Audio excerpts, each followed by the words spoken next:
those old commercials. It's 10 o'clock, where is your child right now? No, it's time to meditate. Where is your mind right now? Where does it gravitate? If you weren't to tell it to meditate, if you weren't watching over it carefully, where would it go?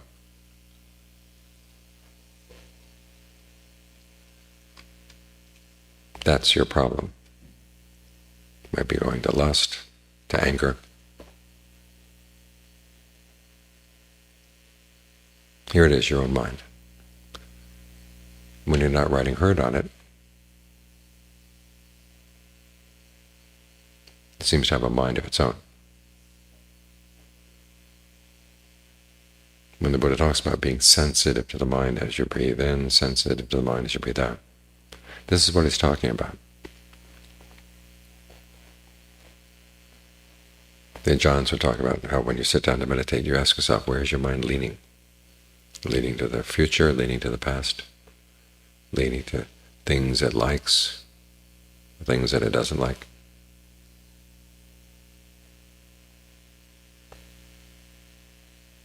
When you get a sense of the mind as it would operate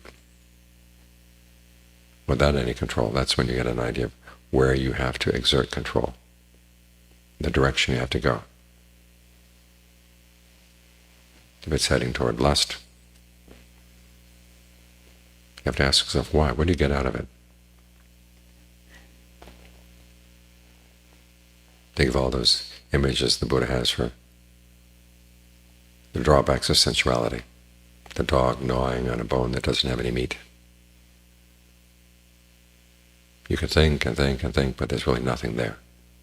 Or as Ajahn Lee would say, the only flavor you get out of it is the flavor of your own saliva.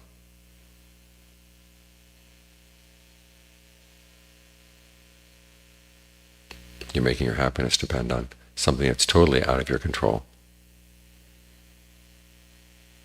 And something that when you really look at it carefully, doesn't seem to want to correspond to your desires for it. To lust for the human body requires that you turn a blind eye to many, many things in the human body. It's just not an appropriate topic for lust, and yet we turn it into something like that. Why?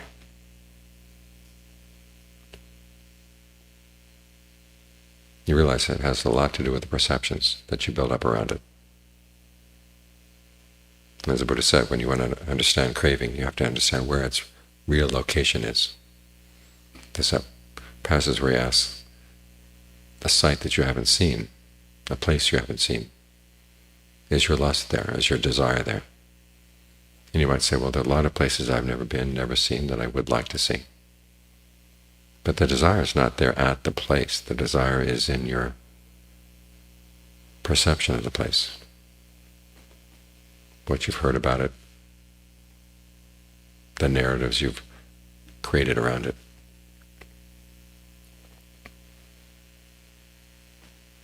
And the same thing applies to lusting for other people. It has nothing or very little to do with them, and a lot to do with your own preconceived notions. So the problem's in here. We focus on the parts of the body to remind ourselves that this really is not where you're going to find any true happiness, any true beauty.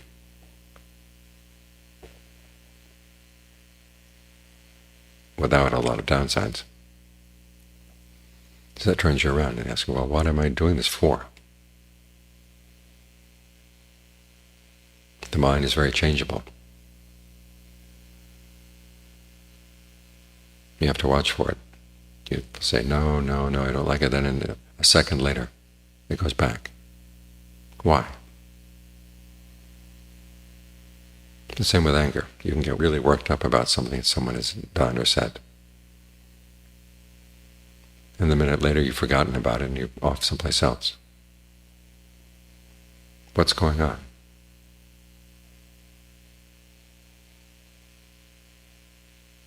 It's as if the mind is just looking around for something to feed on. And if it can't find anything really good, it'll take whatever it can get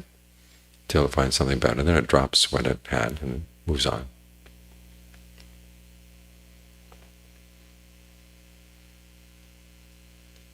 And you ask yourself why. Look for the allure. And you have to dig down many, many levels, because often the mind likes to lie to itself.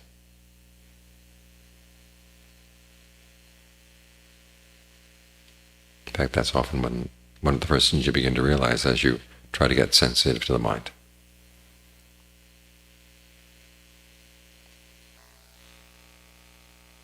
Is it simulates. It pretends to want one thing when it actually wants something else. Well, who is it performing for?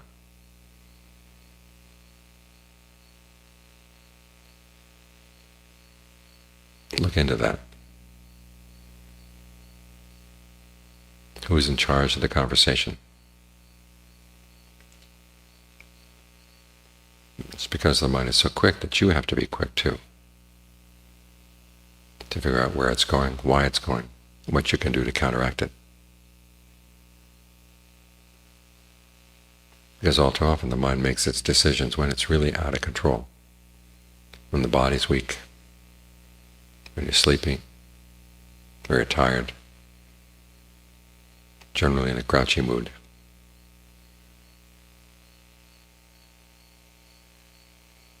You can do and say things that you ordinarily wouldn't do. Yet it's at times like that that important decisions are being made. After all, think of the decisions that are going to be made as you get older, and as you begin to get sick, and as you're dying.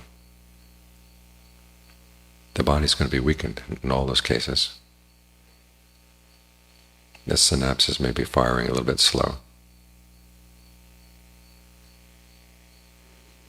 And it's all too easy just to go in and fall in line with your old habits. Whatever direction the mind has been gravitating so far, that's where it's going to go.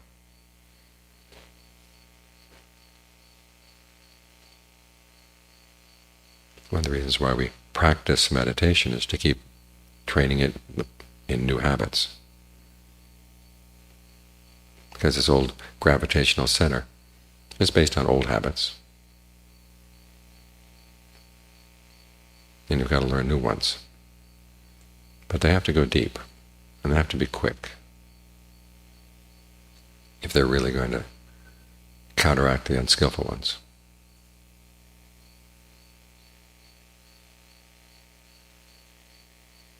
So we get the mind into concentration. Give a few karate chops to the things that would pull it out of concentration. In other words, you deal with these issues in a way that gets you past them quickly. So you get the mind in a position of strength. And then you're going to have to turn around and deal with them in more detail. And John Lee's images of the difference between cutting down a forest and burning up the logs. When you cut down the forest, you can see things you couldn't see before, but you still got this huge pile of trees. And if you want to walk across the forest, all these fallen down trees are going to get in the way. So you have to burn them up. Now let's go back and look in more detail at your lust, at your anger, at your delusion.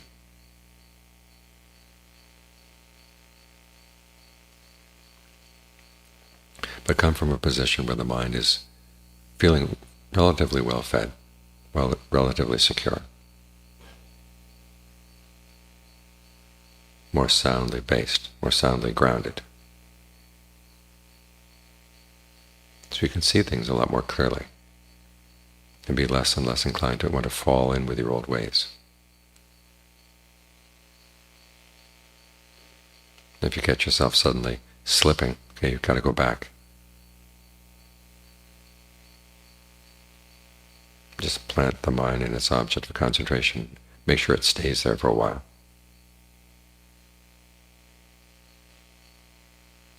And when it feels solid enough again, then you can entertain some of your other thoughts again.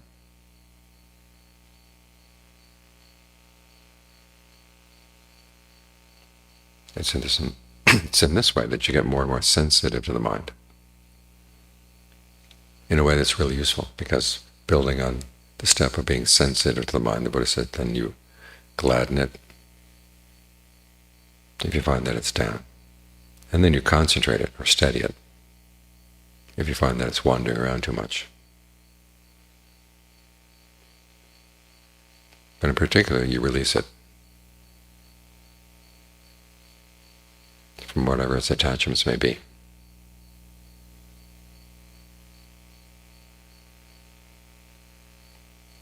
And you go back to that step of being sensitive again. It goes around and around and around. Because all too often you deal with the problem once, and well, it's not really dealt with. It's going to have another angle the next time around.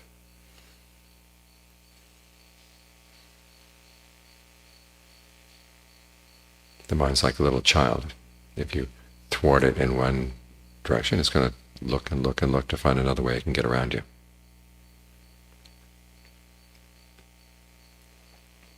So you have to keep coming back to these topics again and again and again.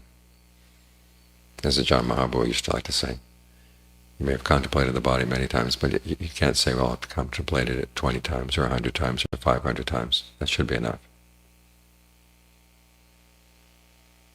You have to keep doing it again and again, until finally something gets understood that wasn't understood before. Because it is a question of understanding. This is a question of discernment. You can't just browbeat the mind into not having lust, or browbeat it into not having anger. You have to understand where it was coming from to begin with, why it was gravitating in that direction, and what the gravitational pull was.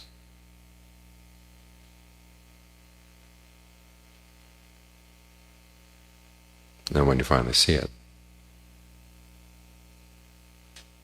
and you see that it was based on some really stupid ideas.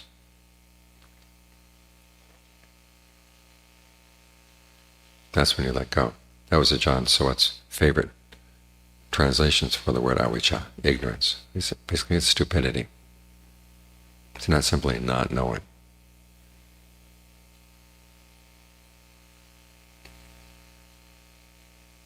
It's doing stupid things even when you know better.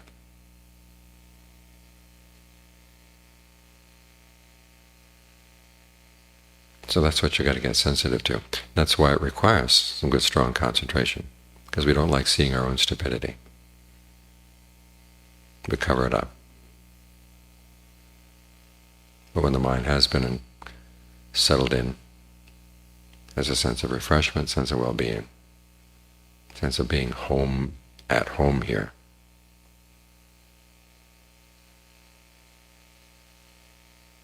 And it's harder and harder to knock it off balance. That's when you're more likely to see and more likely to be willing to admit what you see.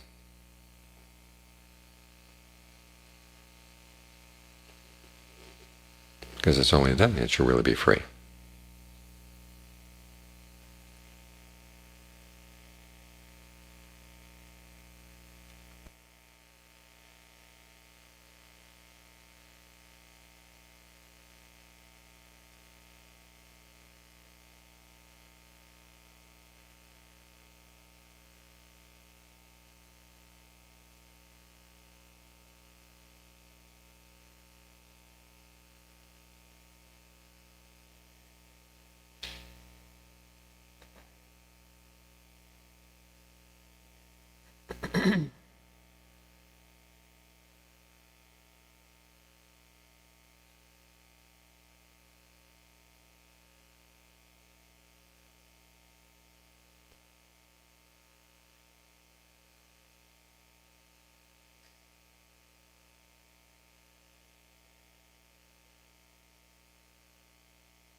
Put พระพุทธเจ้าเคยบอกว่าคนมี4ประเภท คนที่มามืดไปมืดคนที่มามืดไปสว่างคนที่มาสว่างไปมืดคนที่มาสว่างก็ไปสว่างที่ว่ามามืดหมายความว่าเกิดในสกุลที่ยากจนฐานะก็ต่ำการศึกษาก็น้อยรูปร่างกายก็ไม่ค่อยสวยไม่ค่อยงามนี่เรียกว่าเป็นผลของกรรมเก่าที่ไม่ดีส่วนที่มาสว่างนั้นเกิดในสกุลที่สูงมีการศึกษามีทรัพย์สมบัติรูปชมก็สวยงามมีอำนาจวาสนาที่ว่าปลายมืดนั้นหมายความว่าไม่ได้รักษาศีลไม่ได้ภาวนาไม่ได้เจริญคุณธรรมปลายสว่างนั้นรักษาศีลภาวนาเจริญคุณธรรมที่สำคัญก็การปลายของเราที่มานั้นมันขึ้นอยู่กับหลายอย่างที่ว่ามามืดนั้นเป็นผลของกรรมที่ไม่ดีแต่ไม่ได้หมายความว่าคนนั้นไม่มีกรรมดีเลยเป็นว่ากรรมที่ไม่ดีกำลังส่งผลในระหว่างที่เกิดแต่ความดีก็อาจจะมีแฝงอยู่ภายในจิตใจนึกถึงครูบาอาจารย์ของเราเกิดทางอีสานหลายองค์ไม่ค่อยมีการศึกษาอย่างสูงสุดบางปฐมสี่แต่ท่านเห็นท่านมีความจริงอยู่ในใจท่านพอจะรู้จักเวลาธรรมะของจริงแบบทุกประการเกิดทราบซึ่งเกิดศรัทธาอยากภาวนาอยากจะปฏิบัติยอมเสียสละทุกสิ่งทุกอย่างออกปฏิบัตินี่แสดงว่ามีกรรมที่ดีที่แฝงอยู่ในนั้นแต่คนที่มาสว่างไม่ได้หมายความว่ากรรมของเขาในอดีตทุกอย่างมันดีในความชั่วอาจจะมีอย่างเช่นพอเกิดมาสวยงามก็ใช้ความสวยงามที่จะบังคับใจจิตใจของคนอื่นเกิดมามีวาสนามีทรัพย์สมบัติก็ใช้ทรัพย์สมบัติมาทำลายตัวเองก็มีเพราะฉะนั้นเราจะวัดคนด้วยการมาของเขาก็ไม่ได้แต่ว่าโลกสมมติเขานิยมแบบนั้นเขาจะนับถือคนที่มียศมียศถาบรรดาศักดิ์มีคนที่มีทรัพย์สมบัติเกิดมาสวยงามเรียกว่าวัดเพชรเคยมีอยู่ครั้งหนึ่งก็มีโจรกับปล้นธนาคารรูปก็ประกอบอยู่ในหนังสือพิมพ์ก็โจรแต่ละคนหน้าตาดีมากมีโยมที่เป็นแม่ชีที่วัดบอกว่าไม่น่าจะเป็นอย่างนั้นหน้าหล่อแบบนี้ไม่น่าจะเป็นขโมยนั่นแหละหน้าหล่อนั่นแหละขโมยได้ง่ายๆถ้าว่าใจไม่ดีได้ของดีมาแต่มันมาใช้ทำลายตัวเองก็ได้เพราะฉะนั้นเราจะวัดกันด้วยการมาไม่ได้เราเองจะวัดตัวเองถ้าเขามาดีเราวัดแบบนั้นไม่ได้เดี๋ยวเกิดเป็นทิฏฐิมานะขึ้นมาดูถูกคนอื่นตรงนั้นแหละจะเป็นการทำลายตัวเองไม่ต้องพูดถึงมนุษย์เราขณะเทวดาเขายังมีทิฏฐิเล่ากันว่ามีครั้งหนึ่งคนที่เป็นโรคเรื้อนเห็นว่ามีคนกำลังชุมนุมนึกว่าจะมีการแจกอาหารก็เลยไปดูเพื่อจะได้อาหารปรากฏว่าไม่ใช่อย่างนั้นพระพุทธเจ้ากำลังแสดงธรรมเขาบอกนั้นเอาหน้าไหนมาแล้วก็นั่งลงจะฟังธรรมที่พระพุทธเจ้าตรวจดูสภาพจิตใจของคนที่มาฟังก็เห็นว่าคนโรคเรื้อนนี่แหละมีวาสนาที่เกิดมาเป็นโรคเรื้อนตามสำนวนกันนะบอกเลยกรรมซัดไปแต่ความดีก็ยังมีฝังอยู่ในนั้นพระองค์จึงแสดงธรรมโปรดคนโรคเรื้อนนั้นคนโรคเรื้อนนั้นได้ดวงตาเห็นธรรมอีกไม่นานก็ตายไปแล้วตายไปก็เกิดในสวรรค์เป็นเทวดารูปชมสวยมากงามมากหล่อมาก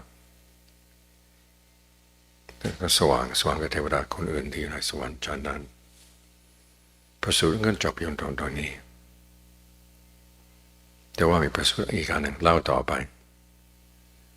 พอคนโรคเรื้อนเกิดมาเป็นเทวดาสว่างกว่าเทวดาองค์อื่นที่อยู่ในสวรรค์ชั้นนั้นเทวดาองค์อื่นแทนที่จะชื่นชมเกิดหมั่นไส้ขึ้นมาทำไมคนโรคเรื้อนขึ้นมาบนนี้ได้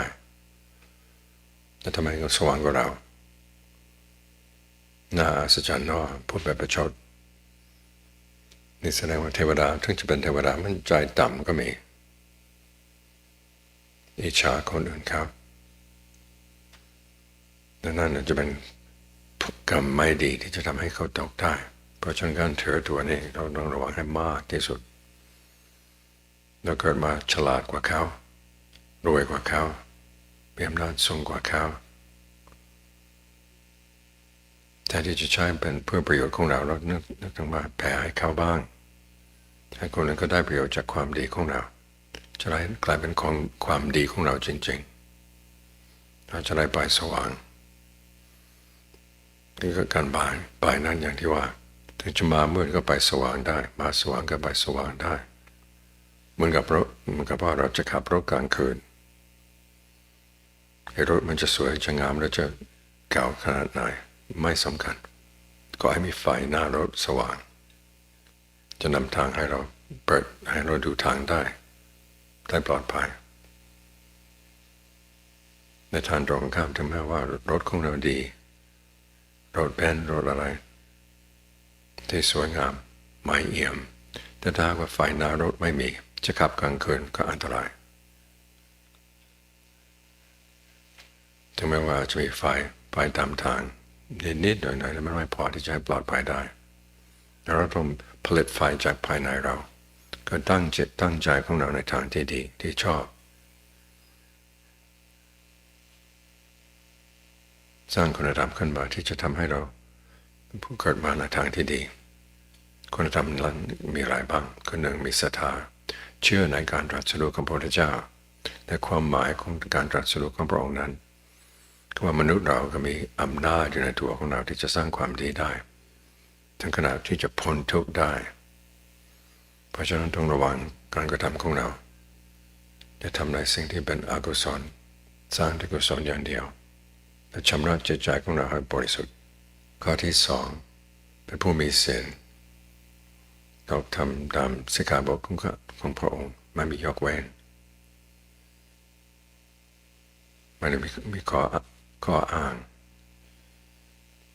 แต่ต้องบอกว่าถ้าเรารักษาศีลครบในทุกโอกาสเราให้ความปลอดภัยให้คนทั่วโลกเมื่อเราให้ความปลอดภัยไม่มีประมาณเราเองก็ได้ส่วนหนึ่งในความปลอดภัยที่ไม่มีประมาณด้วยข้อที่สามจาคะการเสียสละอันไหนที่จะพอแบ่งบางกันแล้วก็ช่วยเหลือซึ่งกันและกันได้จะเป็นโดยทางวัตถุก็ได้ทางกำลังกายกำลังทรัพย์กำลังความคิดก็ได้การให้อภัยซึ่งกันและกันก็ได้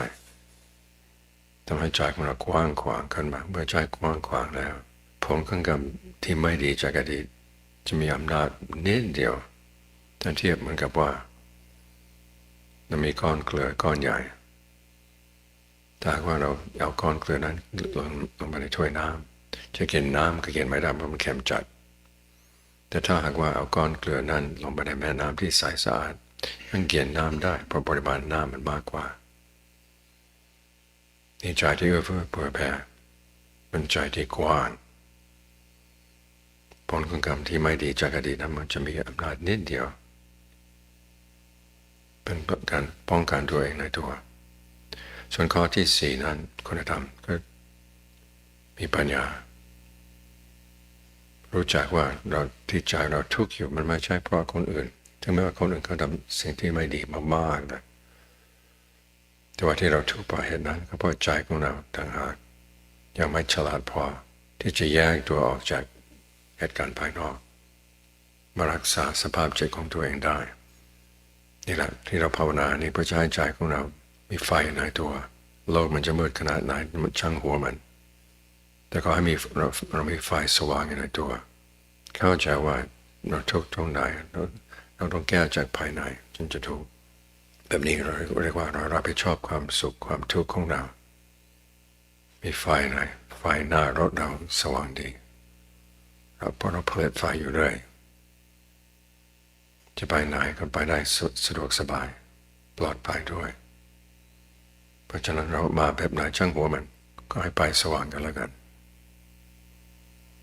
ด้วยความได้รับประโยชน์จากคำสอนพระพุทธเจ้าได้เต็มที่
ก่อนที่จะออกจากภาวนาขอให้สรรพสัตว์ทั้งหลายมีความสงบสุขทั่วหน้ากันเถิดส่วนผลบุญกุศลที่เราได้สร้างมาถ้ามีใครอนุโมทนาเราก็ยินดียกให้เข้าหมด Before we lead meditation, spread thoughts of goodwill to all beings in all directions. Think of whatever sense of peace and well-being you felt during this meditation and dedicate that to others. May we all find peace and well-being in our hearts. And with that thought, you can open your eyes.